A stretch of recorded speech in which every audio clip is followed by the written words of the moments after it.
সকালে তোমাদেরকে বললাম না যে 4 জায়গায় নিমন্ত্রণ আছে। এই যে আলমারি খুলছি, কিচ্ছু করার মতো পাচ্ছি না, কী পরবো ভাবে যাচ্ছি। সকাল থেকে ভাবছি কী পরবো, কিন্তু আমি এখন কিচ্ছু বের পাচ্ছি না যে কী পরবো। তো যাই হোক, একটা তো বের করতেই হবে পরার জন্য। চলো, গরম আছে তো হালকা পাতলা এই মালবেরি শাড়িটাই বের করলাম, সফট আছে, গরমের মধ্যে আরামও হবে।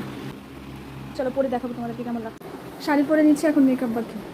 তো চলো, এই যে আমার ফাইনাল লুক। আর আমি বেশি কিছু সাজিনি, একদমই সিম্পল সেজেছি, কিছুই সাজিনি, জাস্ট লিপস্টিক আর কাজল আর একটু সিঁদুর। না, এই সিঁদুরটাই হচ্ছে মেন সাজ আমার কাছে, আর কিছু না। তো তারপর চলে আসলাম ভবনে, অনুষ্ঠানটা ছিল ভবনে, আমাদের রায়গঞ্জের স্বর্ণালী ভবনে। তো যাই হোক, আমার একটা জায়ের স্বাদ ছিল আর কি। তো আমরা সবাই মিলে চলে গেছি, ভিতরে চলে গেলাম, গিয়ে দেখি দিদিটা এখনও আসেনি।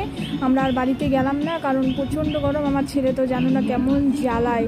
তো ভাবি বাড়ি থেকে যে পুরো ভিডিও করবো, ব্লগ করবো একটা, তো সেরকম আর হয়ে ওঠে না, তো আমার ছেলের জন্য আর কি। তো গেলাম, এই যে দিদিটারই স্বাদ ছিল। তো সেলফি যে নিব সেটারও মানে আর ইসে পাইনি। তারপরে খাওয়া দাওয়ার যে ভিডিওটা নিব সেটাও